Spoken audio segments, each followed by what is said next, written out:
So, 12 apostles po, 12. Ano kaya ang dahilan ba't tinawag na ginusto ng Diyos maging 12 sila?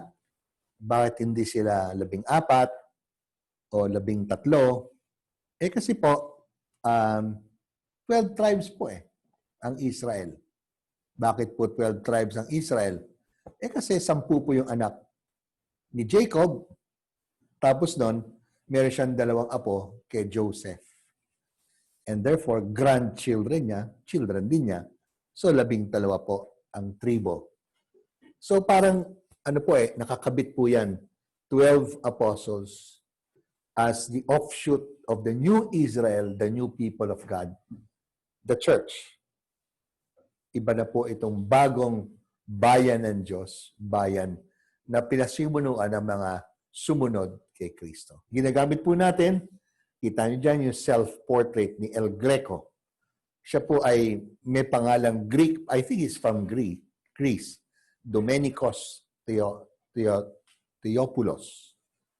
But he's known in Toledo, in Spain, as El Greco, the Greek. Okay? Parang Zorba, the Greek.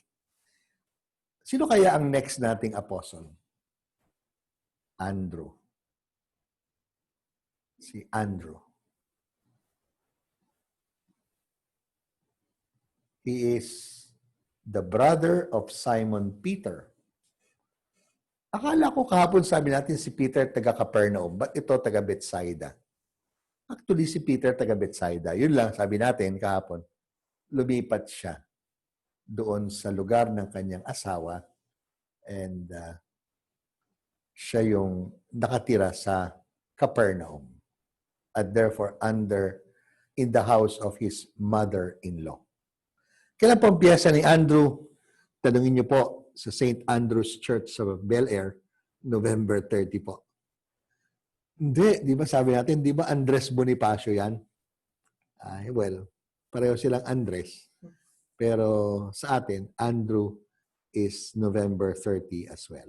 Okay. Sino ba si Andrew? Ito po. No? He is the one who introduced persons to Jesus. Diba?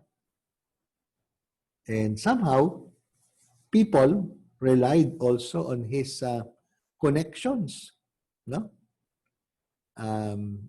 He is actually a disciple of Jesus' cousin, si John the Baptist. Doon po nauna He was one of the 2 who heard that John had said about Jesus as the Lamb of God. And he followed Jesus. Yon. John chapter 1 po yan. Nakikita natin doon how this disciple of John the Baptist, follower, now follows someone else. Not because tumiwalag siya kay John the Baptist. Pero dahil si John the Baptist mismo pointed, yun ang inyong puntahan. 2 lang po ang pumunta. But interestingly, the Synoptic Gospels don't give us this account. Instead, si Andrew sa Synoptics, palaging katandem niya si Peter. Pag tinawag si Peter, tinawag si Andrew. At pagkatapos sila, si James and John. Pero nakatuwa din po na ang naging mas close kay Jesus, si Peter, James, and John, hindi si Andrew. Okay?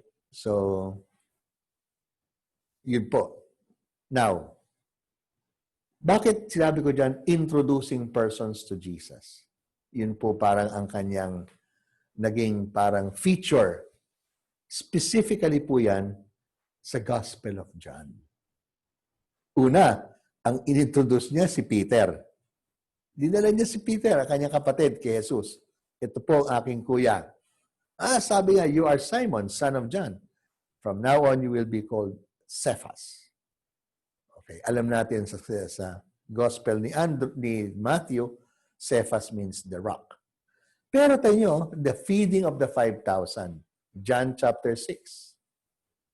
No? Siya po ang nakakita, found a boy with 5 loaves and 2 fish. No? So, apparently, John was the only gospel writer who cared enough to give him a shout-out for that. Ano ba yung shout-out? Mention, di ba? Later, when a group of Greeks wanted to see Jesus, they went to Philip. Bakit Philip?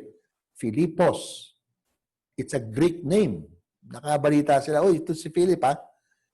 Pero, for whatever reason, sabi diyan, Philip did not bring them to Jesus. Sabi niya, yan si Andrew.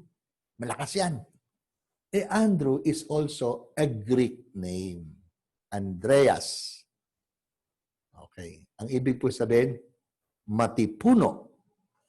Sa ating slang language, macho. Makisig. Lalaking lalaki. Okay? And so you have again, John chapter 12. So, pag pinag-usapan kay St. Mark's Gospel 13, alam niyo, hindi ko ito napag-aralan, pero natutuwa ako dito. Ganyan ang verses, 3 to 4. Peter, James, John, and Andrew share a private moment with Jesus because they were asking him, kailan ba masisira ang Jerusalem na ito? Yan. Sila po ang parang inquisitive, no? Maraming tanong. Okay? So this is a man, a fisherman, kapatid niya si Simon Pedro, pero ang ganda po ng kanyang character, no? Introducing persons to Jesus. Pwede kaya tayo maging Andrew? Pwede ba kaya na buhay natin is also to introduce persons to Jesus? Sana naman. Let's ask St. Andrew for that assistance. Next po. The Bible doesn't tell us much about Andrew, pero marami mong tradisyon that can fill the detail. Ito po, example po, si Eusebius of Caesarea. No? He is the author of Historia Ecclesiastica, church history. He tells us that Origen, a scholar of the 2nd and 3rd century, claimed that si Andrew was sent to Scythia, an ancient region in Central Europe, Eurasia. No? So, instead po papunta sa Africa, west, si Andrew daw pumunta ng east. Kaya po, pag pinag-uusapan itong Andrew na to, mas kilala siya sa Eastern Church. Kasi, European, Asian area. So, Mesopotamia, yan, papunta dyan sa area ng papuntang, paakyat yun paakyat ng Mediterranean Sea. Okay? So, Eusebius of Caesarea, meron pong sinabi about Andrew as being sent according to the scholar Origen. Next po. So, ano pa ho ang nasabi? Kamatayan ni Andrew. Ganda po, ito ay by Esteban Murillo, a painting of Esteban. Kita nyo naka-X. A tradition claims Andrew was crucified in a Greek city, Patras, around the year 60 after Christ. Maaga po siyang namatay. Nauna pa siya kay Peter. Kahapon, di ba, si Peter was 64. Pero like Peter, he did not consider to die the same way as Jesus. So, he was bound on an X-shaped cross and today becomes the symbol of the so-called St. Andrew's Cross. Punta po kayo sa Bel Air, St. Andrew Church. Makita niyo po ang gawa po ni Saragosa, architect Saragosa, Francisco yata yun. At doon sa taas po ng simbahan, merong X-cross. X-cross. Yun po. That's the cross of Andrew. And according to the Acts of Andrew, he hung there for 3 days, but at the same time, he was not just simply suffering, but preaching the entire time. So Andrew is a martyr. He died on the cross, but he felt he would not deserve to do the same way that Jesus was crucified. He asked for a different way of crucifixion. Kita niyo po, no? Banat na banat ang katawan. Sakit niyan. Diba?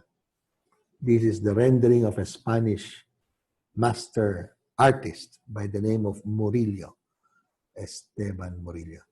So, ikanto pa tayo. Mga 5 lang po ang ating mga slides. We start with the person, then we go into a history of the person and his connection with the history of the church. And what is more important, siguro makilala natin, how he died. So, nagsimula po tayo sa Peter and Andrew, magkapatid. So, bukas po, abangan nyo sino ang next apostle. Mabibigla kayo. Mabibigla kayo. Salamat po. Have a good day.